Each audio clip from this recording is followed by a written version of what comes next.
So today's speaker has guided Hydro Flask through tremendous growth and success. We talk in this industry a lot about authenticity and culture, and I had the chance to visit the Hydro Flask office in Bend before coming down here and talk with Scott ahead of time. And first of all, it's in such an amazing part of town. Outside the office, you've got access to an amazing trail network for mountain biking and hiking and around, and then inside, you can feel a very genuine energy that's been cultivated in there. And it's just, I think, a great example of kind of what we've all strived for. And when you mix that with kind of the roadmap here that Scott talks about, I think it's going to be very valuable and very useful talk. So I'm excited. Everyone here is excited to welcome Scott Allan.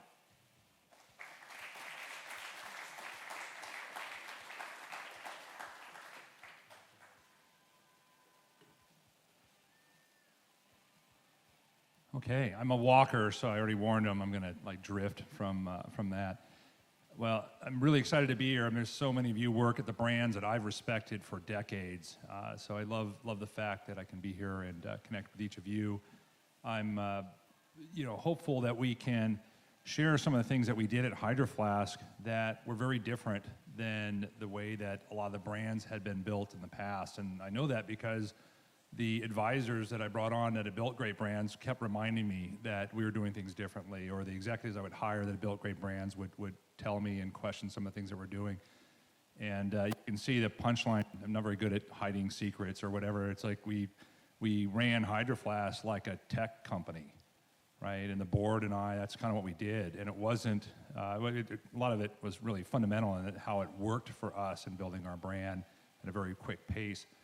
But the other piece was, kind of full disclosure, we didn't do this because we were kind of had this foresight about the world and how things were changing and what we needed to do differently.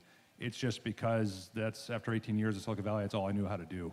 And the board that was really tech angels and investors, that was all that they knew. We just ran the business the way we knew how to run businesses. And it's interesting how it all played out. So I want to break my time in Silicon Valley down into some real kind of tangible things that I took away. I'm going to tell the story of Hydro Flask in the context of some of how we applied that and some of the things that we focused on, and then we'll talk about some of the other challenges that we ran into. I'm hopeful that there's something in this story that each of you can take away, and my PR team, just to hedge the bet, said in case that isn't the case, there's a product table in the back, so you could definitely take something away from Hydro Flask today. That is guaranteed.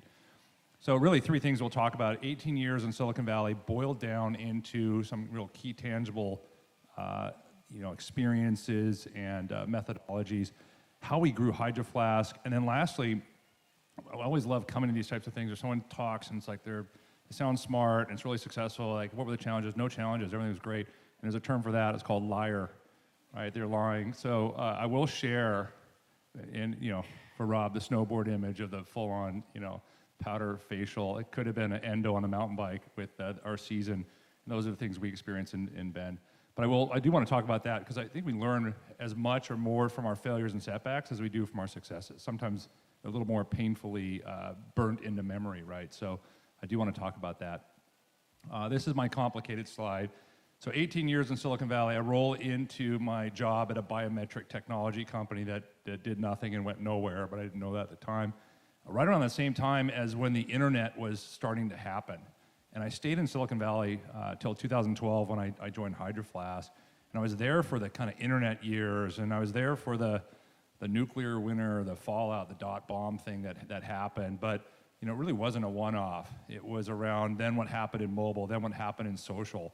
And we know how all this plays out, right? Technology is really disrupting and is fundamental to so much of the fabric of our life. And I wasn't lucky enough to work at some of these companies as an early employee.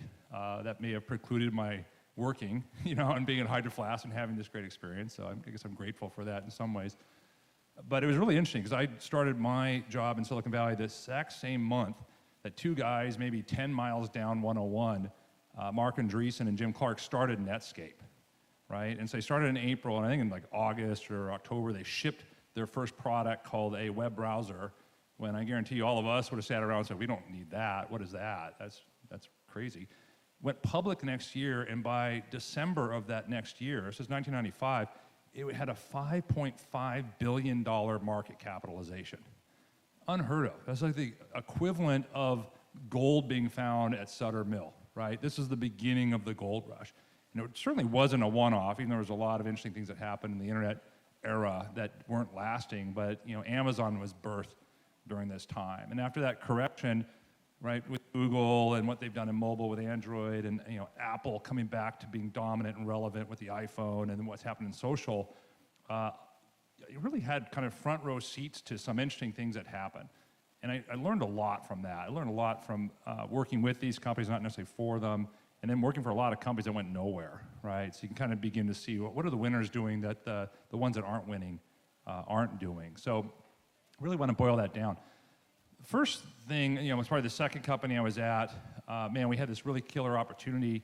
We had some amazing people. I'm still some of my closest friends that we worked together, and we raised a lot of money.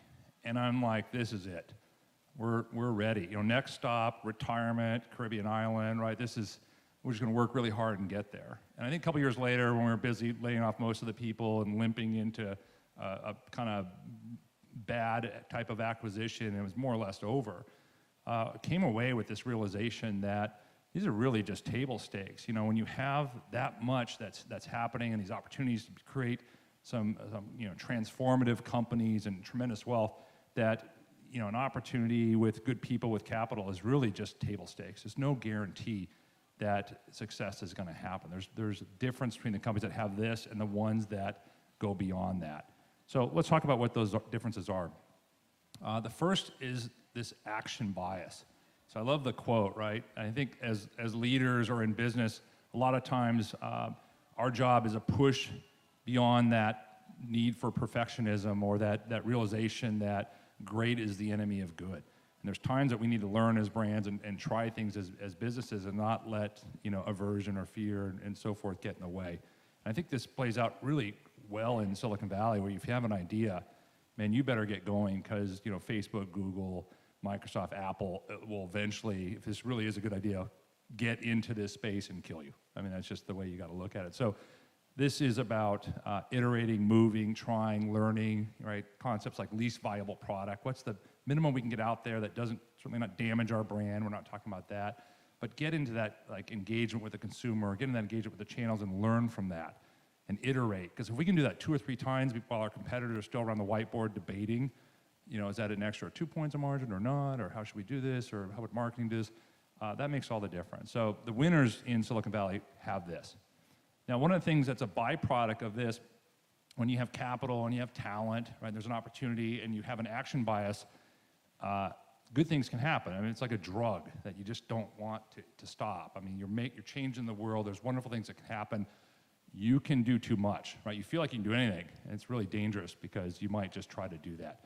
And so I think the best companies are great at focusing and determining what not to work on. And this is a quote from Steve Jobs when he came back to Apple, right? So he had his time at Apple, pushed out of Apple, kind of had mixed results in the other things he was doing, came back to Apple, and one of the things that he did is begin to kill really profitable parts of their business while they were struggling. So he took their printer business, their disk drive business, really lucrative peripheral businesses, killed them. So people were kind of up in arms. And you can see the quote here. It's like focus isn't about what we choose to do, it's what we choose not to do. And the best companies are really good at that, and I'll talk about how that mattered to us at Hydro Flask. And the third part is this healthy paranoia. So one of my favorite things, right? So Andy Grove at Intel, just around this paranoia, and if all those other things have played out, right? You've been focused, you're action oriented, and you're iterating, you're learning, you got talent, you got funding, this opportunity's happening, you're gonna be trucking. It's gonna start to happen. And then what can possibly happen is you don't really think about that runaway garbage truck with your name on it and where it's coming from, right? So I think that the best companies keep this healthy paranoia, especially during the good times, where Jim Collins calls this the brutal facts, right? He has a book recently called How the Mighty Fall, and it's more about they just don't kind of talk about the brutal facts in their business. They just kind of gloss over it because their success, it's more fun to focus on how we're winning, not necessarily think about how could this end, what would take us down. So really, it's about that paranoia. So that's it, 18 years Silicon Valley. Saved you guys a lot of time, right? You don't have to spend 18 years grueling in Silicon Valley. It comes down to this, so opportunity, talent and funding, that gets you in the game, right? So an action bias, the right kind of focus, and then this healthy paranoia as it's all coming together. So those are kind of what I took away from 18 years in Silicon Valley. So let's shift gears. The Hydro Flask story. How do we apply this? In full disclosure, I am not one of the founders or co-founders of Hydro Flask. There was a boyfriend, girlfriend, that started Hydro Flask. They had moved back from Hawaii to Bend.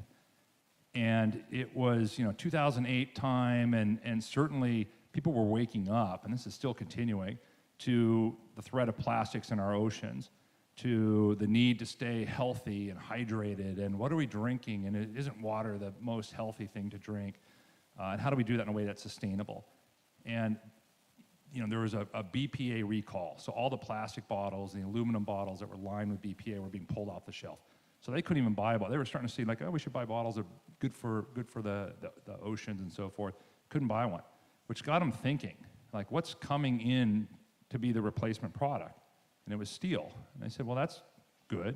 Steel's good. We cook and eat on steel. But going, from Hawaii, they were familiar with Bend. I think the co-founder was from Bend. It's like Rob knows, like 95 in Bend right now. It gets hot. So if you're going to have a water bottle and you fill your water bottle, ice water in the morning, you leave it in the car all summer, you're going to come out in the afternoon, you're not drinking that water. So their whole thought was like, why doesn't someone do a bottle that keeps your water cold or keeps it the right temperature? And it's not like that hasn't been done. There's been a thing called thermos, for 100 years, it's been around. And so their aha moment was, why don't we take thermos technology, but put it in a sport bottle? Not the thing that looks like a bomb, that grandpa took the job site, but something you take to the gym, something you take to the beach, more kind of our lifestyle today. And that was it. That was the beginning of Hydro Flask. And so they started it in Bend, Oregon. They decided it was a better place to start a business than Hawaii in terms of infrastructure and shipping and so forth. And it really started at fairs and festivals, and the big one being the Portland Saturday Market.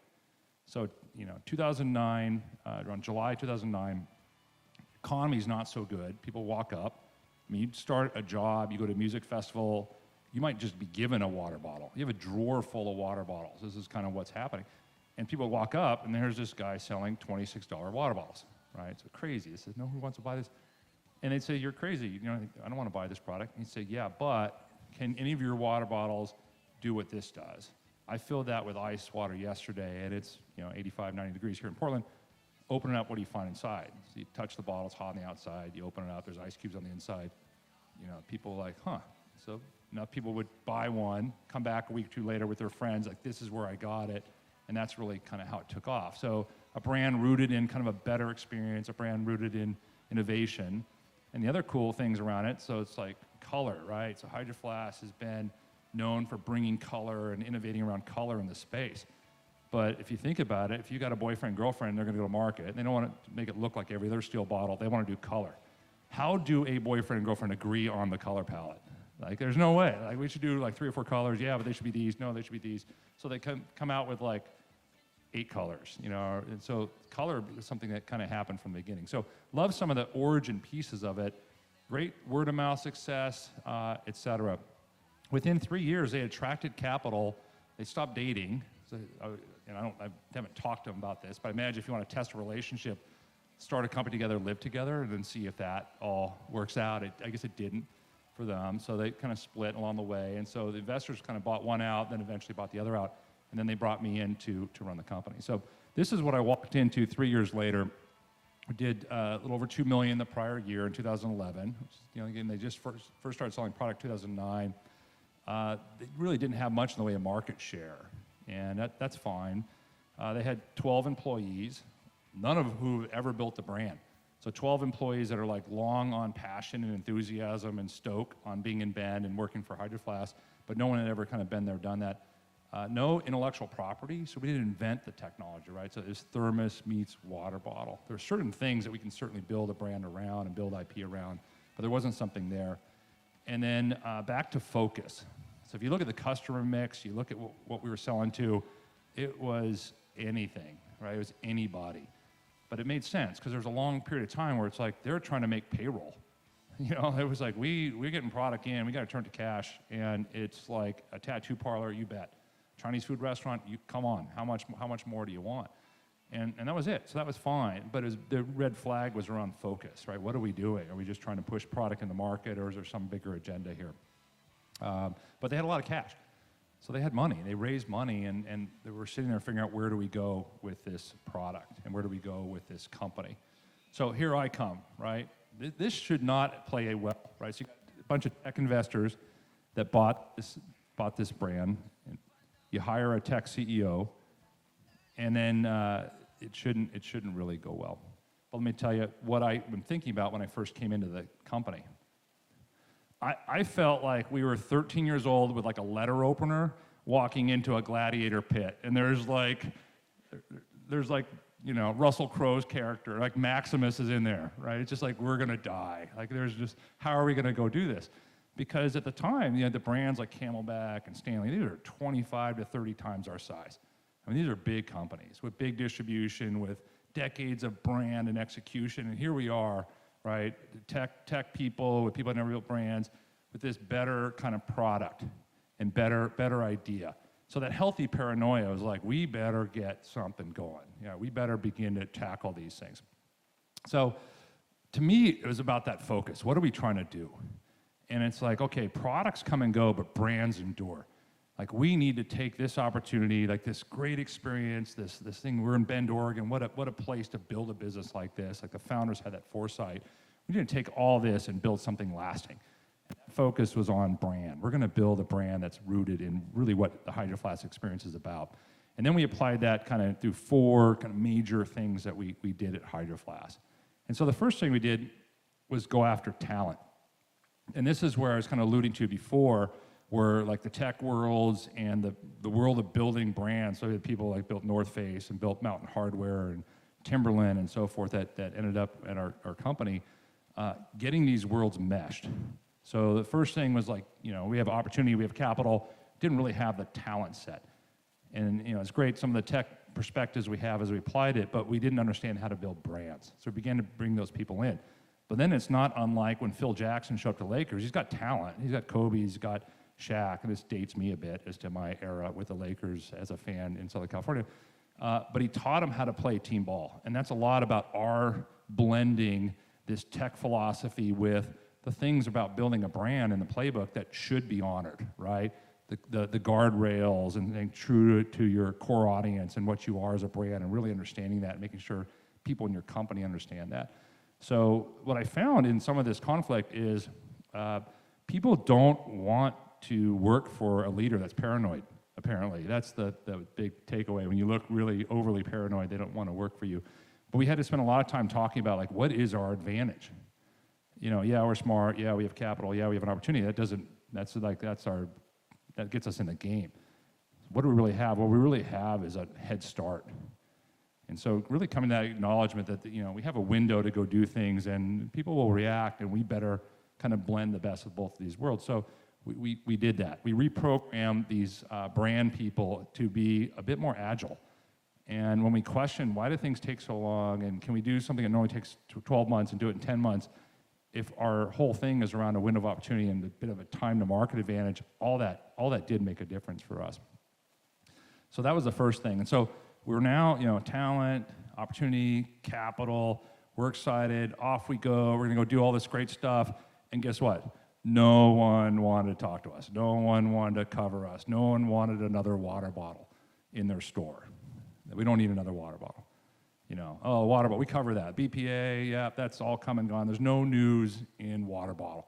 So we just kept having doors slammed on us, really discouraging, because we're all agile, we're moving fast, and no one wants to work with us. So, you know, God bless our PR manager, Lucas Alberg, who came to this realization, is like, if we're an experienced brand, we're not really a water bottle. We're about delivering this like beautiful, refreshing experience and elevating that moment, whether you're on the trails, you're at the trailhead post-mountain bike ride, sharing a growler or beer with your buddies, whatever. Like, you're in this moment, and we make that moment better.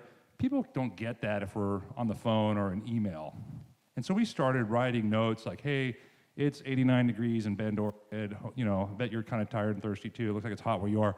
Here, we're shipping this to you. And we ship it in these boxes, and they'd open the boxes, overnight from Hydro Flask. They don't, you know, get all those people, they don't leave me alone. Open the cardboard box, and in it is this beautifully, you know, engraved, look like it's branded with a branding iron kind of burned in wooden box. and you're thinking like, Willamette Pinot Noir, like Oregon's got good wines. Like they sent me a bottle of wine. Okay, I'll open this, and you open it, and there's straw, and there's a Hydro Flask. It's like, oh, it's not wine, but the note, curious, open it, ice water, and it's hot, and it just got delivered by FedEx. And it worked. When people start saying, we get it. We get what you're doing now. This is not a water bottle. This is totally different. And our sales reps, of course, God bless them, one of them was here, John Rush, they kind of applied this. They'd walk into a busy buyer's office without an appointment, right, usually kiss of death, and they'd set the bottle on the table. They said, I don't want to take any more of your time, just you call me when that ice melts. And they drove off. And 2 days later, we get a phone call saying, okay, what do you suggest for an opening assortment? We're going to do a 10-door test. So I think the big thing for us, again, back to this kind of focus, is also thinking about it from the standpoint of not like how we see the business, but like, what really resonates with the consumers? What business are we in? We weren't in the water bottle experience. We were in the like delivery of refreshing experiences businesses. And once we kind of began to focus on that, that buzz followed. And our PR team had a lot of fun with that. I caught them one day. I'm like, what the heck are you guys doing? Like, we're sending margaritas to some editors in New York.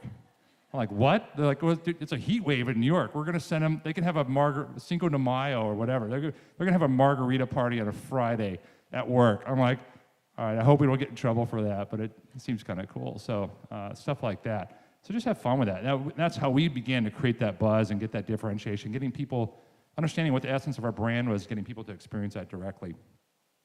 And so again, I worked with buyers, and we had to really do the hard work in back to focus. And we're building a brand.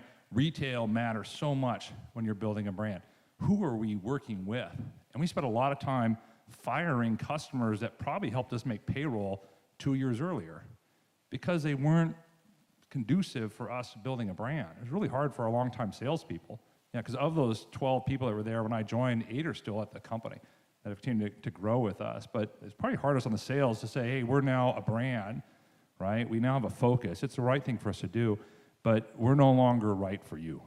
And we did that. But on the flip side, back to that focus, that opened the doors for us to really lean in hard with the right types of retailers. And that spanned a lot of different things. And it also allowed us to really get creative about how do we show up. We're not just a regular water bottle, right? We pioneered all these things with colors. So one of our employees is an ex-Hurley employee. We got him from Whole Foods. He kind of did a stint in Whole Foods. He brought color blocking, right? So that's a Whole Foods Hawaii store from several years ago. So the way they merchandise vegetables is always beautiful at Whole Foods, right? So they applied that to water bottles. I mean, they get it. We got it. So just try different things. Or like we've done with Billabong and O'Neill locally, putting hydration stations in, right? You want to come in, you're thirsty, you want to buy a water bottle, that's the whole experience. Okay, why not fill it with cold water while you're in the store?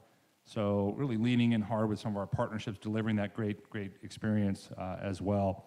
And that helped pay dividends, because the experience of your brand isn't just the product, it's where you sell and how it shows up. I mean, things you guys all know, but really do that well, right? That was a big part for us.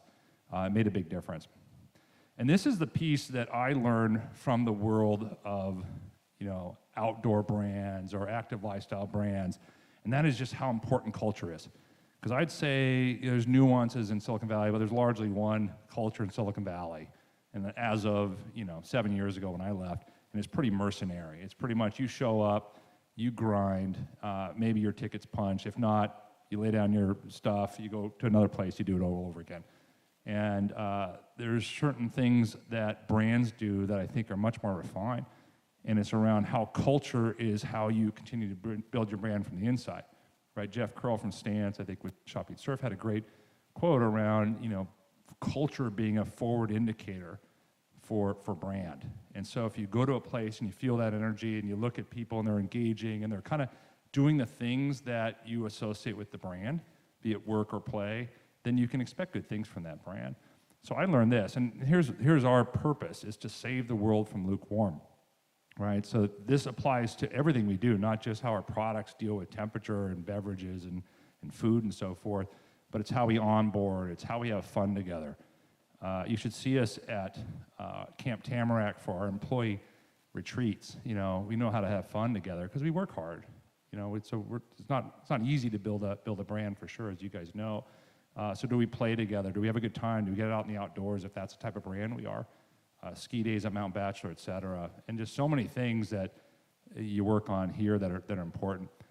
So I'll talk more about the challenges of that piece as well. So a couple of things by 2016, things were really working. We love kind of the feedback from consumers. We would get, people would talk about like my Hydro Flask, all the places it went to with them, and then they lost their Hydro Flask. We'd get these, emails.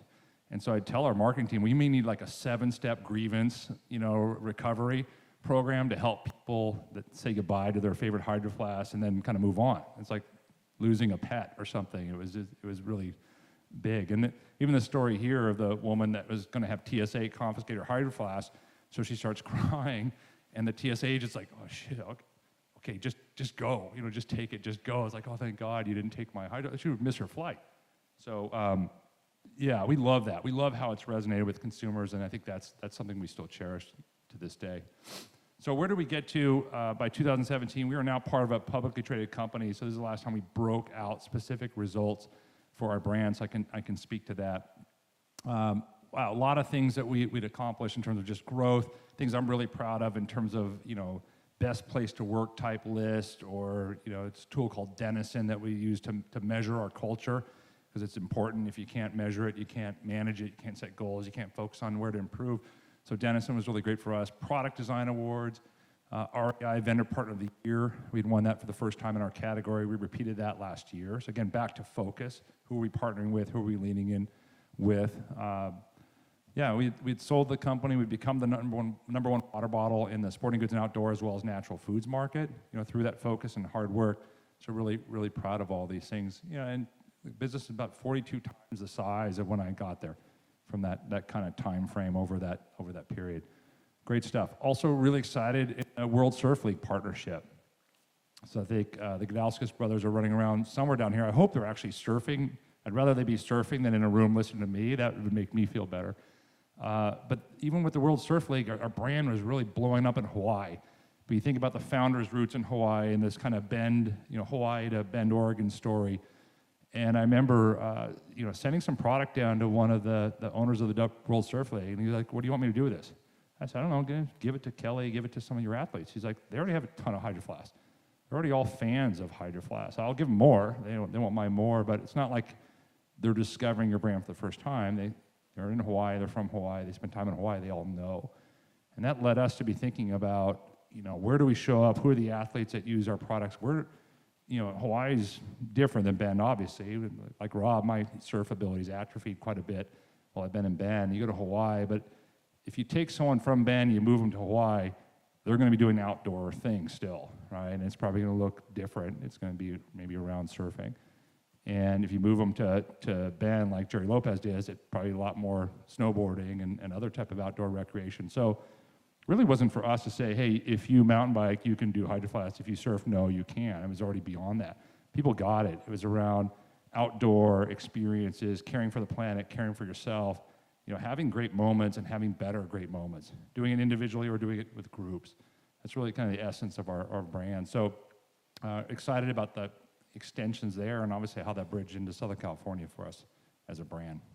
So, all good. We applied it. We went fast. We kind of focused. We did all those things.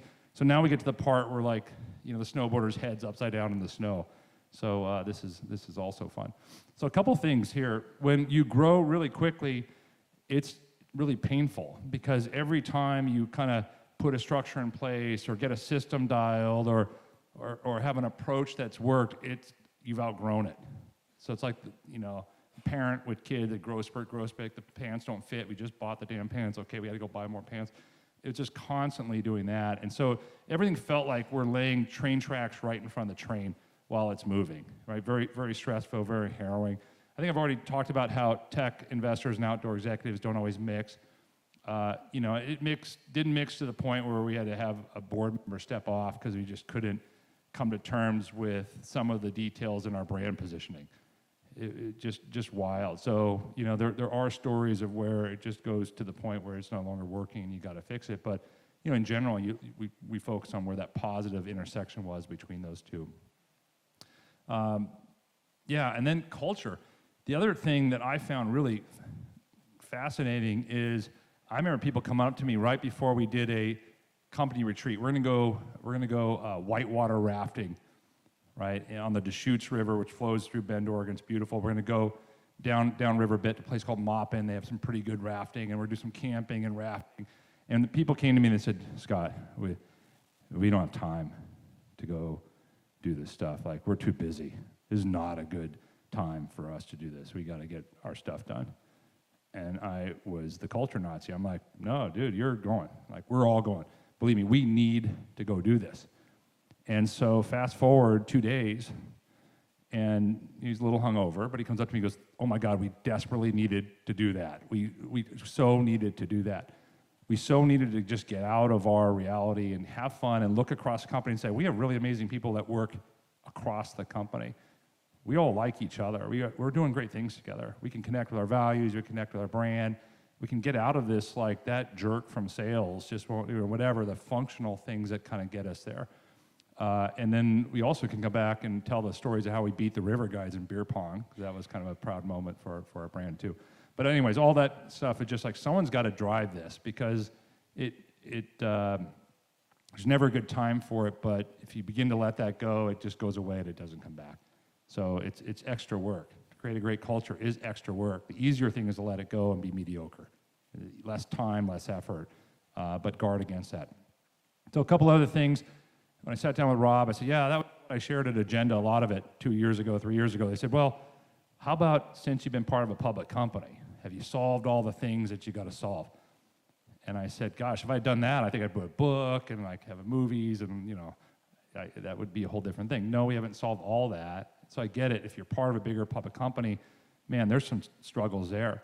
But some of the things we did in terms of picking who's going to be the next, you know, parent of Hydro Flask probably made a big difference in hindsight. You know, we weren't so intentional. When the investor group came to me and said, we want to put the company into a process, maybe it's private equity, maybe it's strategic, but, you know, 3-4 years in, we've done great things. You know, we're willing to kind of let someone else help the management team go to the next level.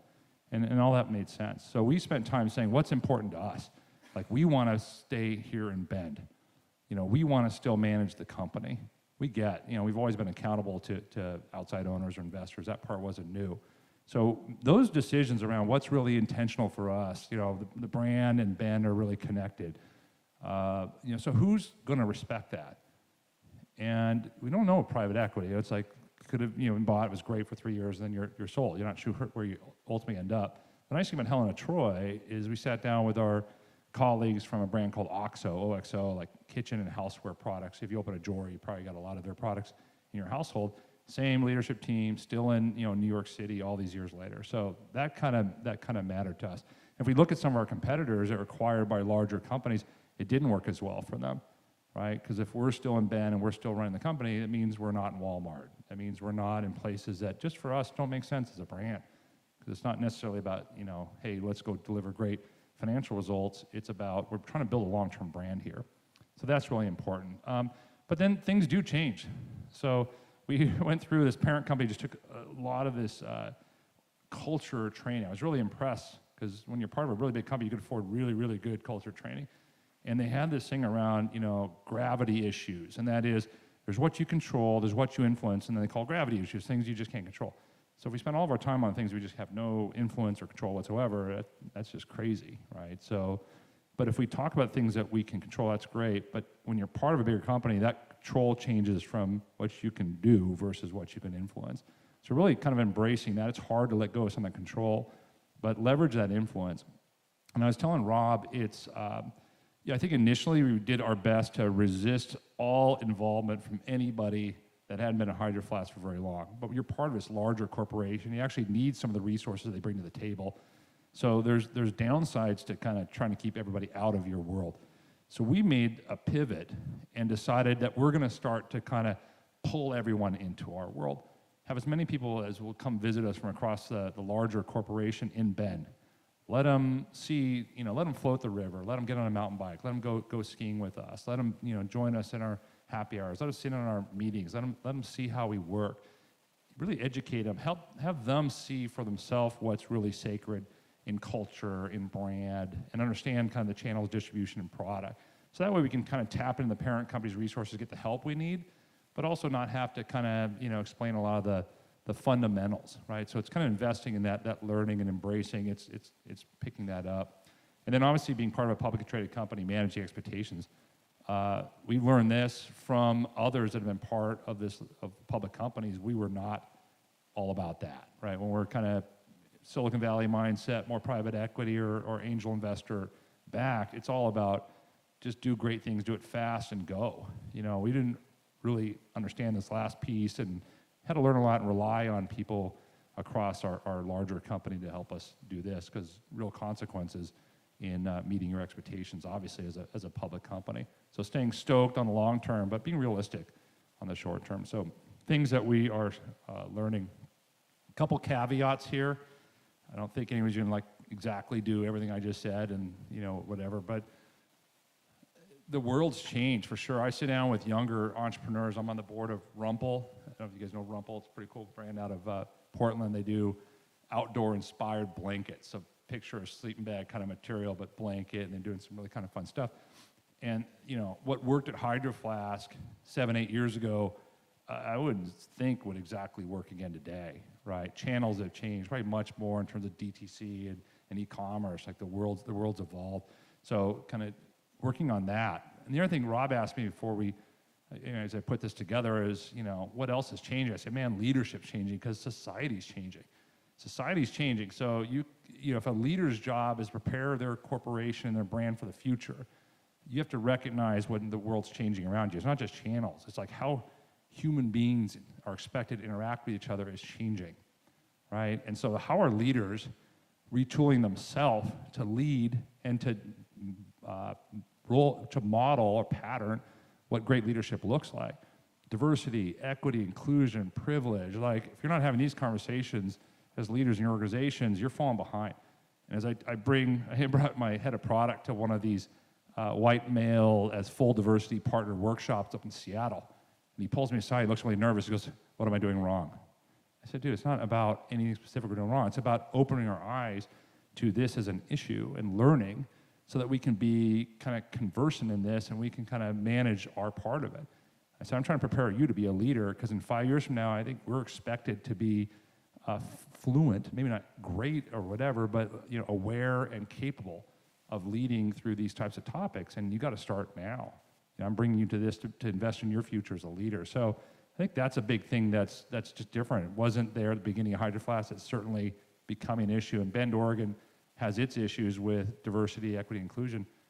There's not a lot to work with in Bend. So I think us as an outdoor industry, us as an action sports industry, how are we facing this? Because the world's expecting us to do that. So a couple caveats. We'll send this out. I won't go through all these, but a couple of things you'll see if you get the copy of this presentation. Some of the books I relied on along the way. So it wasn't just my experience in Silicon Valley, but a couple of things on here, including Brene Brown, kind of that last piece, like the model of leadership as stoic, mean, inaccessible, tough, all those things, just how much that's changing into, can we really be human beings at work? Is our workplace fit for human life? Are we leading bravely? Are we being courageous? Are we being real with each other? I think that's a reflection of society's expecting that from us as leaders, and I don't blame them. It's like, look at my kids as they get ready to graduate from college, who they hope is leading their organization, I think looks a lot different in their mind than what it did when I graduated from college, for sure. Just a different time. So a couple things on that. A couple other reference tools. I think self-awareness is so important, like DISC methodology, for those of you that have gone through that, or other type of personality profiles. So much of the issues in our workforce, people don't get along, they're just wired differently. They don't understand how they set each other off. So that's helped us a lot in building our teams as well. Different support organizations, different tools for measuring culture. But the real takeaway is just keep learning, right? I think that's the key, is to just keep being curious, keep learning, be a student of the game. And that's it. Thank you very much.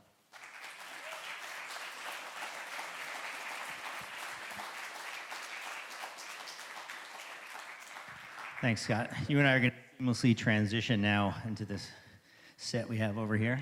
I'm going to start things off with a couple of questions, and then we're going to open it up to the audience to hear more. Just to kind of touch on the leadership part. You talked about when you're preparing. You mentioned a little bit about how you've taken one of your senior staff members to some conferences and things like that to have the discussion. What else are you doing overall as a company to train your leaders to be more effective in the new business world? And are you is it a set kind of thing, or is it part of the cultural change?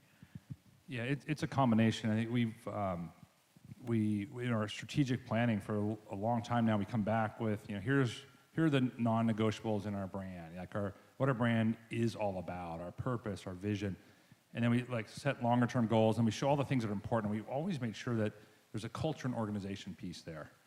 And for a couple of years, we even moved it to the first thing we would cover, because it was always on the far right. So it was like this, and culture. So a couple of years, we just moved it first. We talk about it first. And I had to clarify, it wasn't last because it was lowest. It's just, I don't know, we just way we laid it out. So we wanted to make sure that it was always front and center.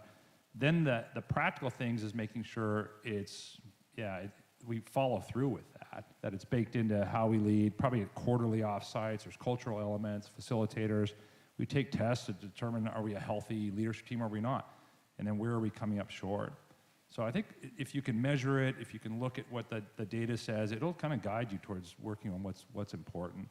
But I have to keep reminding that our leadership team, it's like, just because I'm passionate about this and I push it hard doesn't mean that you say, okay, it's not divide and conquer. It's not like, okay, the GM's working on culture, I'll go work on this thing and not work on culture. It's like we all own that together.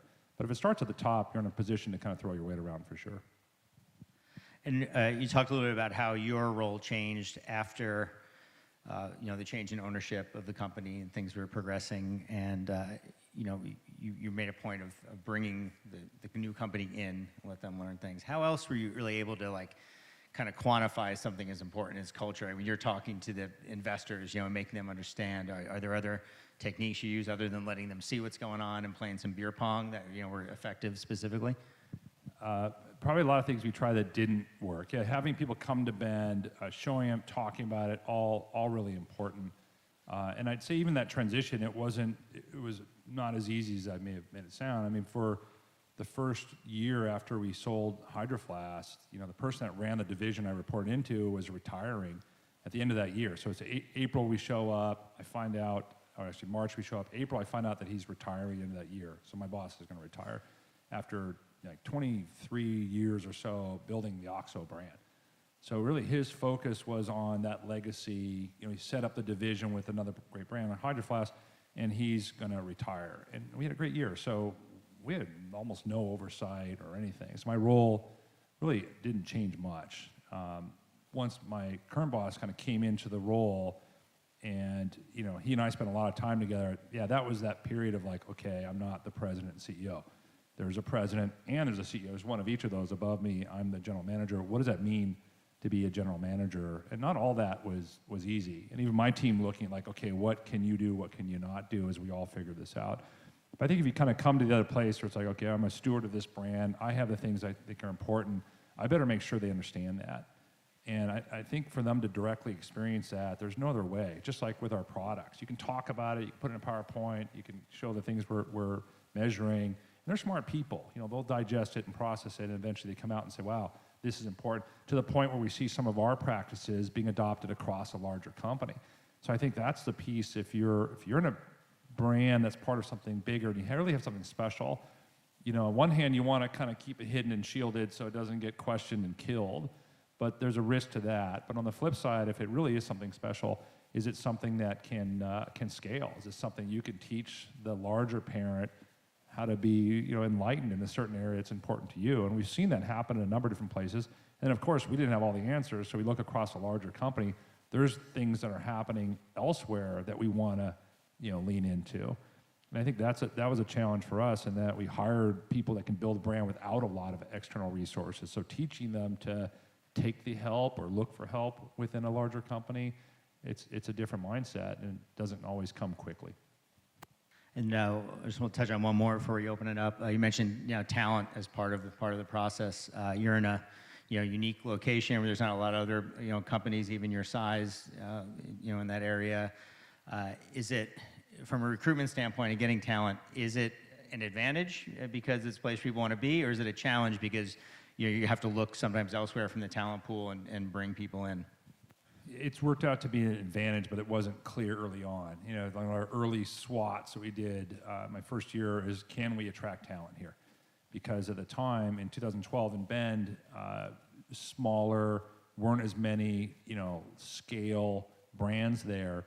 So you're talking about someone relocating their family to a riskier, earlier stage company. If it doesn't work, they're likely to sell the house, pack up, and move somewhere else. So you're committing the whole family to the prospects of, you know, Hydro Flask, and but that ultimately worked out to our advantage. I mean, Ben's very much a desirable place to be. So we find now when we go out to recruit, there's people that want to be there. There's plenty of people that just show up without a job, you know, so they're committed. No, really? Yeah, they're I haven't committed. heard of any of those guys. And there are people. They're already there. They're just waiting for us to kind of find the role that's perfect for them, apparently. And a lot of times that works out great. Nice. Okay, cool. I think we'll open it up to some questions now from the audience. I'm going to give Shannon this microphone so she can get to people.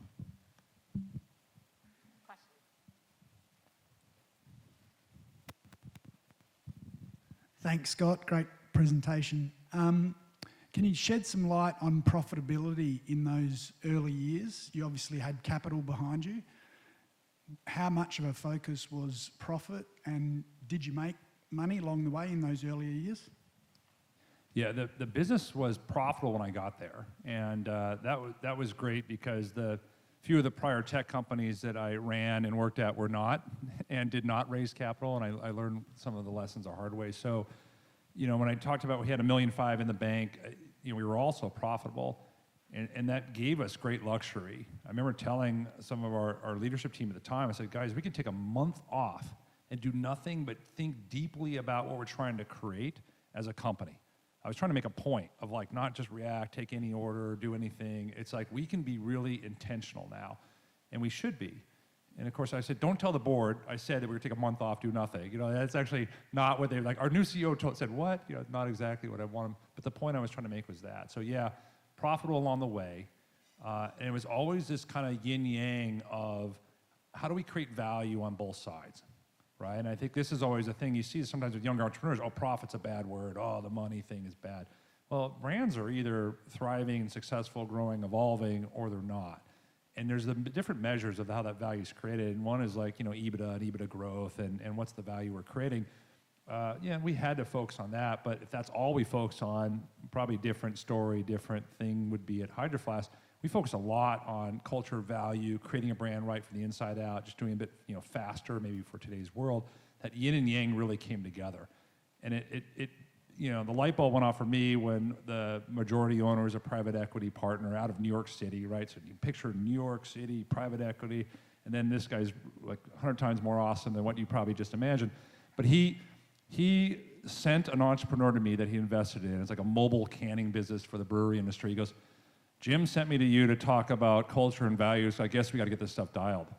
I said, who sent you to me? It's like Jim Cost. You know, so I called Jim. I was like, you got to give me a lot of money not to tell your private equity friends that you're advocating culture and values. He's like, well, I really learned that stuff was important. So it's really about the both. I think it's the power of and. It's you know, it's one side of the playbook of are we creating value? Are we succeeding? But if that's all that we're there for, you know, I don't think you can get the best talent. It's not so motivating. It's just one of the indicators. How are we doing on culture? How are we doing on the other elements of what a vibrant company looks like? If you can get that yin yang right, man, you can run for a while.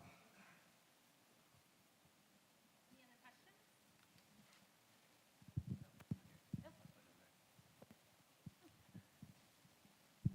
questions? Hi, thanks for speaking. That was great. Can you talk a little bit about innovation? Like you came out with this amazing product, and you marketed it well, and obviously you used the PA or PR to your advantage. But like now that Hydro Flask exists, can you talk about like, are you developing new products, or how do you continue to like expand? Yeah, the innovation's been there from the start. Obviously, the concept of, you know, thermos and water bottle, you know, color, powder coat, a lot of small innovations. I'd say the first stage after I joined the company, the innovations were around understanding who we are as a brand and then having that show up in product. So there was a lot of kind of cleanup work, right? So things that were more what a source product looks like, or that kind of cap looks like everybody else's. innovations that came from going to places like Hawaii, seeing the accessories that people were putting on our products because our products didn't deliver ultimately what they needed them to. Carry handles and other things that drove us to go back, blow up whatever we had in the pipeline and say the consumers have voted. They have spoken. They're buying these. We're not doing a job of how we deliver on some of this. So our current FlexCap products came out of that, consumer insight that leads to innovation. So a lot of that's gone into our current products, obviously extensions around that. We were the first people to do a double wall vacuum insulated beer growler. So if you ever go to Ben, Deschutes Brewery, with like 30 some odd breweries in a town of 90,000, like that. So it makes sense that we would kind of bring that innovation there. We're now, moved into soft coolers. We did the first triple insulated hydration pack. So we were at Sea Otter this year, not been into the mountain biking space as an in-sport hydration solution. Showed up with some great response from the media and new athletes that are mountain bikers as well. So going kind of back to who we are as a brand, those great experiences, where are opportunities to come in and elevate that, where it's been a bit ho-hum or not as much innovation areas as we see.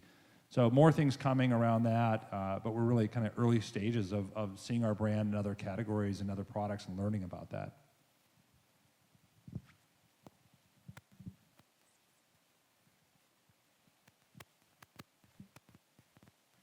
Thanks for down. Hi everyone, my name's Patrick.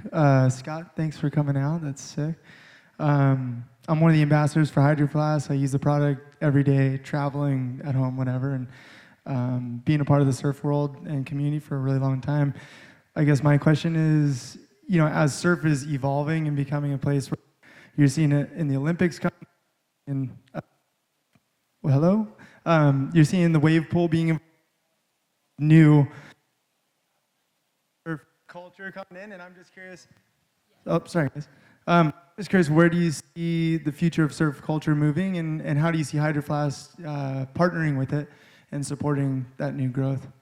Yeah, great question. Wow, way to make me work up here. That's, I think it's got parallels with some of the, the outdoor world in general. It's probably tied to something bigger in society. Do we appreciate what we have been given? Do we appreciate our oceans? Do we appreciate some of the natural beauty around us and so forth? So I think the challenges for surfing, the World Surf League and so forth is, how do you stay true to what the roots of the sport are and what it stands for? How do you embrace the kind of larger audiences that want to participate in that?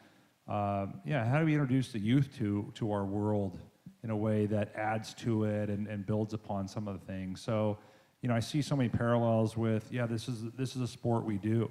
Whether it's backcountry snowboarding, we see the snow melt and we see the trash, on the mountain. We want to surf and we paddle out and there's plastic floating in the kelp bed and we're not really happy about that. That things we got to solve as a society. And so I see the sports kind of grappling with all of that. How do we do all of it so that 50 years from now we don't regret something that's there. But I think it's great. The Olympics are a platform to kind of elevate it. For sure, I think the things that you guys are doing as athletes, and thank you for your partnership with Hydro Flask, are great to get the youth, to see. And so, we're excited about that. We're excited how surf can come to places that didn't exist before. If you see the surf ranch, it just blows your mind that it's just that wave can just happen where it does at that scale over and over again. And it's interesting. It makes you really ponder the future. So innovation's happening all around us for sure. Thanks. A question over here. Morning. How, as you push your direct-to-consumer business, how do you manage your inventory position from wholesale to direct-to-consumer as you see it shifting? Is it based around percentages, or is your sales and marketing driven to we're switching from a wholesale business to a direct-to-consumer business, and what's the transition to that position? Yeah, it's a great question. And in that focus slide where I talked about channels and really leaning into channels, one of the things we did was intentionally starve our website so that if a key retailer is leaning in, we didn't, short ship them. Because a lot of how we did well at retail is having a great presentation. And so it's picked through and there's not much there. You don't get the colors you want. It's like that's And so we did that intentionally. As the business matured, then we can kind of look at everything holistically, because the truth of the matter is, like, consumers are going to shop where they want to shop. I think the best you can do is you put it out there in the best options, right? The right on-brand retail partners. Amazon's clearly part of everybody's distribution strategy. Managing that well, we think we've done that in terms of, you know, map adherence and the right authorized partner, and then our website. So trying to create it more as a level playing field. We don't necessarily have a target that says we have to do this much on direct to consumer versus wholesale. We just kind of let them all go together and say they're part of serving the consumer, they're part of building a brand. We're going to lean into our key retail partners. We're going to continue to learn and evolve as our own retailer in terms of DTC e-commerce. Hire great people there. They look a lot more like the tech person I used to look like, you know, 10 years ago, go, and charging. But just, yeah, make sure it's all balanced. Even, you know, having e-commerce people that have accountability to brand and marketing. So it's not just trying to be Amazon, sell a quick product, but if they're coming to our website, do they want to learn more about us as a company? Do they want to learn more about our brand? Do they want to hear some of our stories that we want to tell? And oh, by the way, if they're there, they want to buy a product, great. Let's make that a seamless, great experience. So certainly a challenge. And early on, it was always the concerns, like, will retailers let you sell direct? That all played out. You know, that's no longer a debate. I think it's just, if a wholesale partner is going to look and say, are you a good vendor? Do you at least have good kind of etiquette and hygiene in the digital world? You know, or is it free-for-all, bloodbath, everything's for sale all the time? Why would I lean into that brand? So, you know, looking at really holistically, omni-channel, I think that's the right approach. And then it's never easy to kind of get all the balance right, for sure.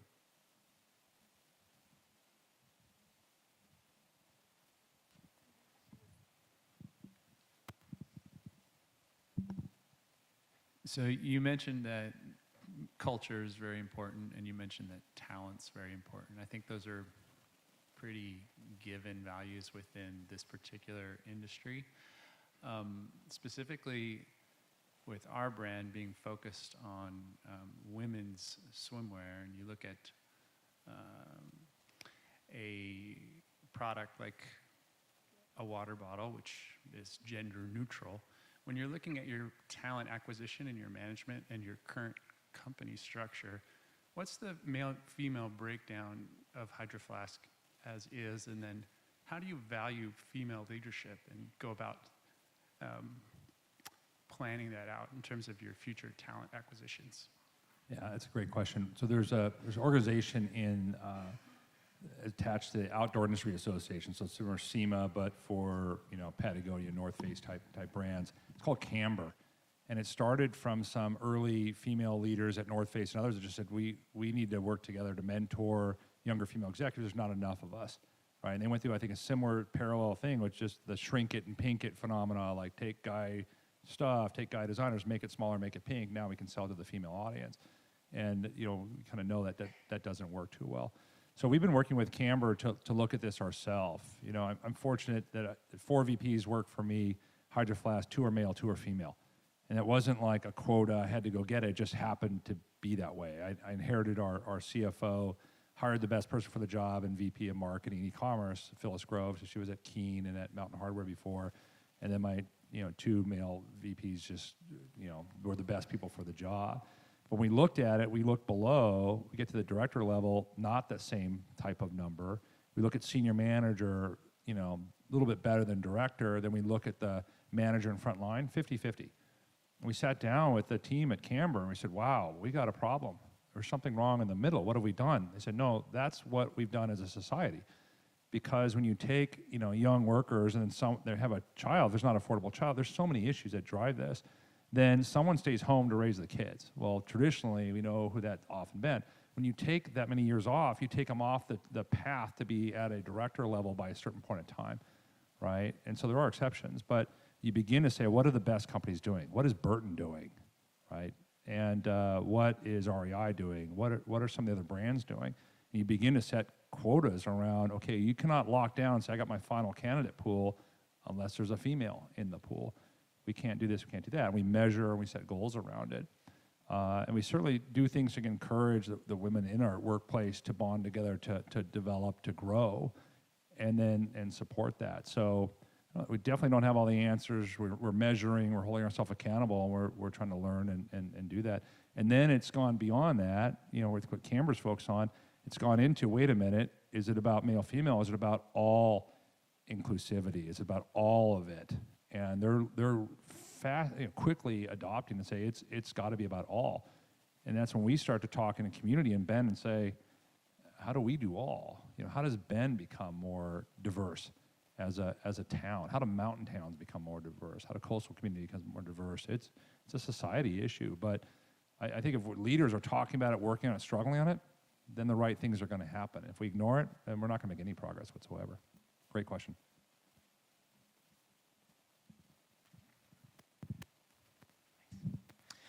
First of all, I applaud you for that language. That's really great to hear you leaders talk inclusivity and diversity. So thank you for that. I'm interested in your customer base and where you see. I mean, where's the concentration of sales, either domestically and globally, and where do you see the opportunity for just culture change and habit change? Because there's still a big part of the global community, domestic community who haven't converted to reusable lifestyles. So where do you see the biggest opportunity still for you? And where's your current biggest concentration of customers at? Yeah, there's not a lot of surprise that, especially in the early days, there's a lot of word of mouth, as I mentioned. So the brands kind of organically move around, you know, viral, right? You think about how flu spreads. You don't want to associate your brand with that per se, but it's similar, like Pacific Northwest, Hawaii, very organic, you know, very, very much the people adopting it into Southern California, you know, over towards the Rockies, and then more recently the East Coast, as our CEOs come acknowledge that great opportunity and great growth happening on the East. So still a brand that is best discovered, right? And discovered through a friend, discovered through us activating maybe at a college campus.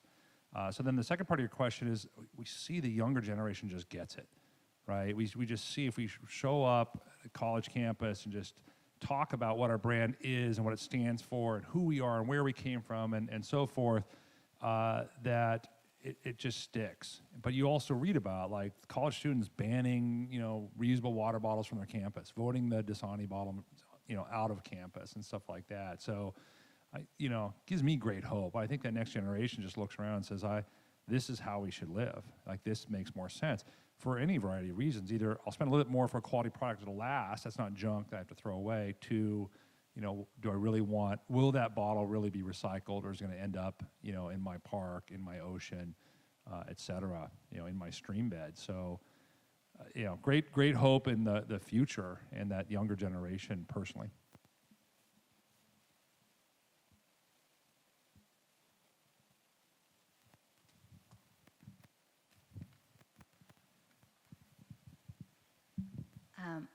You have some big competitors out there these days who've just gone public, I guess one in particular. So how do you differentiate from the Yetis of the world? And it looks like a battle, I guess, when you go to some stores. So how are you staying true to who you guys are, but still making sure you're growing where you need to grow? Yeah, great question. And you know, we're similar in some ways, but we're so different too. So if you think about the Yeti story of, you know, Florida, Texas, hunting, fishing, grizzly-proof, tough, and then great success building off of that platform and where their roots are. And you think about, you know, Pacific Northwest and camping, stand-up paddleboarding, snowboarding, mountain biking, outdoor recreation, kind of beer, male-female, like, you know, male-female founders, colors, kind of general outdoor, then the organic kind of take up by the surf community for Hydro Flask. Those are kind of the pieces that build the DNA of the brand. So we spend a lot of time kind of, you look at Yeti's brand and, you know, from a point of respectful admiration, right, as a very effective competitor that built for the tough and that, you know, tackling the outdoors and that positioning for them as a brand really at their roots. And for us, it's about, there's a kind of brightness in our brand. There's a joy. There's this moment. It's not necessarily about conquering the outdoors. If you look at our imagery, it's people having fun together. It's people, you know, playing together. Just, it's on the beach. It's in the mountains. It's on the lakes. So that brightness is important. So to us, that's the essence of the difference of the brand positioning. You know, built for the wild. Our latest tagline and positioning statements: "Let's go." Like, let's go be healthy. Let's go have fun. Let's go recreate. Let's take care of each other. Let's take care of our planet. Much different kind of call to action between the two brands. Is there room in the world for both brands? Absolutely. You know, will they innovate along the path that makes sense for them as a brand to their core consumers, which is expanding? Yes, we have to do the same. And I think the thing that we've learned along the way, and it's advice that I got from the founding president of Mountain Hardware. He's like, you know, when you can kind of create a category and lead a category, you keep track of your competition, but you don't obsess. You certainly don't try to follow. And our most successful moments as a brand is when we were creating and leading and doing something, kind of what we did in the water bottle category. So as we look at all sorts of different things in the future, we kind of think about the standpoint of let's go back to the DNA of the brand, let's go back to these elevated moments, and where are the opportunities to go do something, not because Yeti did and we could too, but rather, you know, where's some of the white space, where's some of the great things we can do. So certainly still on the learning curve around that, but feeling good about our positioning as a brand, core consumer, what we stand for, the differences between the two, and yeah, expect they'll be successful on a continuing basis, and certainly hopeful we will be too. Agreed with everybody. Thank you so much. And I'm Jolynn. I work for Consumer Insights brand in the lifestyle space. So thank you for referencing data and engaging your consumers. On point with the question there, when you're looking about your competitors like Yeti, looking forward, how are you looking backwards or in your peripheral view? So who are the Hydro Flask that you were 8 years ago that are looking to you as being a competitor and who might kind of be in your blind side? Yeah, it's a great question because it wasn't long ago, right, we were worried about Camelback and Stanley and some of the larger scale brands. And it's really interesting how that played out. It was not any of those larger scale brands. It was more challenger brands that came in and disrupted the category. So what Yeti did, what we did in water bottles. You know, we're always looking at that. We're trying to create that internally. And the things that we benefit from being part of a larger company, you know, and I mentioned that OXO business that's now 30 years old, significantly bigger than Hydro Flask, more mature for sure, but they've learned a lot of the things that we're trying to do. By the same way we learn a lot of things like, oh, that didn't work. You know, that left a smoking crater. Now what do we do? How do we learn from that? So benefiting from some of the expertise that our sister company has to try to create that type of success internally. And then, yeah, keeping an eye on the marketplace for sure, you know, and making sure that healthy paranoia, just because we have a strong brand, we have great distribution, we have great momentum, doesn't mean that we're guaranteed anything in the future. Yeah, things can change really quickly for us. So, yeah, trying to be on our toes too. I don't know. Way to make me not sleep tonight. Thank you. No kidding. Just kidding. Just kidding. Yeah.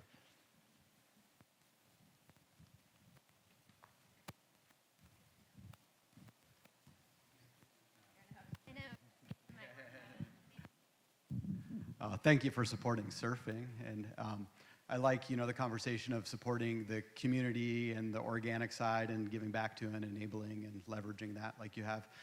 Wondering though, with your, you know, deep partnership with the World Surf League, how you make that equation happen, being such a, you know, top of the pyramid sport-driven organization. Yeah, that was, you know, a big decision for us. That was brought to us by our marketing team, and we just became part of Helena Troy. And it kind of surprised them too. It's like, well, we thought you were this outdoor brand. But again, as we look at, you know, where our consumers were and the love we were getting and what was already happening and how do we lean into it. We had so many debates around forcing things. You know, when brands force something to happen or they say, we're this just because our marketing dollars and advertising say we're this, I think consumers see through that, right? It's back to that authenticity and being genuine. So some of the keys around learning that, you know, we're already adopted by athletes, we're already adopted by the community, and thinking about it. And in traditional outdoors, not the equivalent, right? You can sponsor maybe ski resorts, you can sponsor, you know, the Red Bull Rampage. It's much more fragmented. So in surf, there was this opportunity around the World Surf League. So yeah, we decided to kind of push our chips into that. It's certainly a global phenomenon, ties in with some of our aspirations as a global brand. And we've gotten some benefit from that. We certainly built partnerships with a lot of the brands in the room here that were already starting to happen organically that we could, you know, turn around and say, we lean into this, we support this, we endorse it. And we want to recognize some of the things World Surf League is doing around equity and inclusion too, and trying to figure out some of the things that we talked about here from a league standpoint. But I think the thing that really came down to for us as a brand, when you sit down with the athletes and you talk like to Patrick, how does he live his life? He eats clean. He cares about the environment. He takes care of himself. He worries about people. He worries about society. Like that's kind of what we do in Bend. Maybe we do different things in terms of recreation, but to us, it just was a great fit. And I know the World Surf League is doing a lot in terms of innovation and trying to figure things out. We respect it. We don't have all the answers for them for sure, but we're really appreciative of the partnership thus far.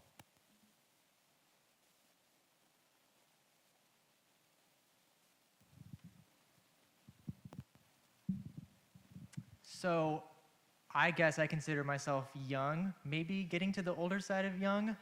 But if you don't consider yourself, I guess, younger in this crowd, you probably do work with or manage younger people. What's your biggest criticism as far as the younger people, like working within the company? Like what piece of advice would you give them to, get their act together early? Or maybe a way to rephrase it is like, what piece of advice would you give to younger people or people who are shepherding younger people to help them succeed and like kind of grow in their careers?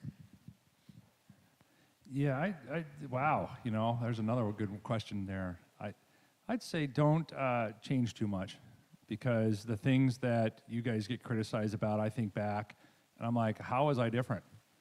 I was told coming out of college, like, well, you can do that, but you probably got to put in your 5 years. I'm like, 5 years? That's like 25% of my life. I can't live that long. I can't wait that long. I'm just not patient. So I think you guys get criticized for a lot of things that we got criticized too, but it's just, it's just a generational thing.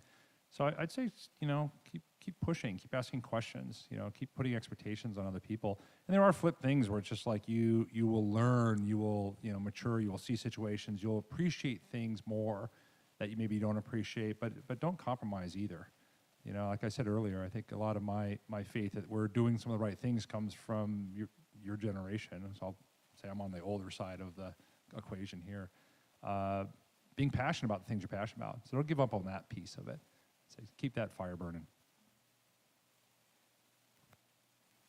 Well, that got a lot of hands going. Hi. This is a little bit more of a superficial question about the design of the bottle itself, but I'm just genuinely curious. Coming from a sustainability standpoint that the brand does, do you happen to know why they maintain the plastic lids as opposed to like a clean canteen with stainless steel or bamboo? Is it ergonomic? Is it functional? Is it aesthetic? I'm just genuinely curious. Yeah, it's a combination of the kind of functionality and quality in terms of leaking and things like that. It's much easier to control plastic. So the safety of it being non-BPA, being food grade plastic and so forth. That being said, we are working on alternatives. So for those that are like, yeah, it has to be a metal lid. The metal on metal is really loud. So I don't know if you've used a metal on metal bottle, but if you're a student in college or whatever, like your professors get mad at you for opening it and closing it and stuff like that. But we get it. There's those that are kind of like, how do we get plastic out of everything and all of it? So we're definitely exploring that as well. So just piggybacking off his question, actually. So you said the strategic partnership with the WSL was a big decision. I'm just curious how you guys manage the effectiveness of, a partnership like that, and where do you guys see it affecting the business positively from a sales and awareness perspective? Yeah, great question. So for us, it's kind of went back to the organic nature of the brand and the viral. So what we found is that when we show up and activate at events, and we can introduce people to the brand, that they can say, what is this water bottle? The whole thing that the founder did. Like, well, we put ice in here yesterday, look. People could experience that, and then would activate. And we would then see, like the second year, we'd come back, here in Southern California in particular, a couple years ago, and we don't need to see the product anymore. People come up like, we love Hydro Flask, we have it, then we can activate differently. So the World Surf League gave us an opportunity to show up at events like the US Open here in Southern California as a sponsor, pulled into the industry, not forcing our way in, writing checks, but we were already in. So kind of formalizing that relationship that was there. And so we have a great event marketing team, that covers anything from college campuses to, AVP events in certain places where we're trying to get exposure to the brand, maybe not a coastal community to WSL events, and they do a great job. You usually have athletes there. We're making you a custom, Hydro Flask cap that you just can't get other than maybe configuring your own bottle on our website. And it's around stories around the brand, hearing what we're working on, meeting our employees, meeting our ambassadors. So much of it's rooted in that experience. So, yeah, it was kind of a big question for us was how do we scale that? And the World Surf League helped solve some of that. And it's been great. And then, through international partnerships with some of the brands, we'll show up at other events or other places around the world, although we're not a global sponsor per se. So, we're finding that so much of this, our core consumer, we call them the better me. They're about being outdoors, being healthy, caring about the environment, eating better, taking care of their family, taking care of their friends, and so forth. That's our global consumer. Those are global sentiments. And, really around the world, this is a kind of a global movement around, what's ending up in our oceans, what's ending up in our landfills, and how do we work on that? So, we didn't go position the business just to go solve those problems, but we're certainly participating in that.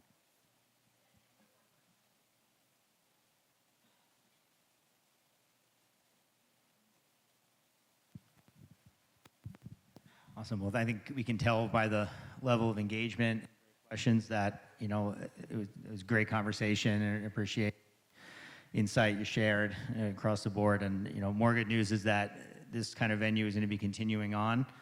There's another event coming up in July. I believe you're going to get an email with more information about that. The topic's going to be sustainability. So hopefully everyone who was here, part of this conversation, enjoyed it. Please spread the word and keep growing this and bring more people here. I think this is a excellent venue to have these kind of conversations. And I know that we'll have some great programming moving ahead. And really just want to thank everyone again from the Ocean Institute. It's an amazing place to have these types of things. SIMA for sure, Sean and Shannon and Jordan for putting all this together, and Mark at Group Y for the programming. And Scott, for sure, for, again, sharing all that. We appreciate how open you are on that. And so at this point, we still have this spot to hang out in for a while. Let's all be here and continue this conversation and have a good time together. Thank you very much.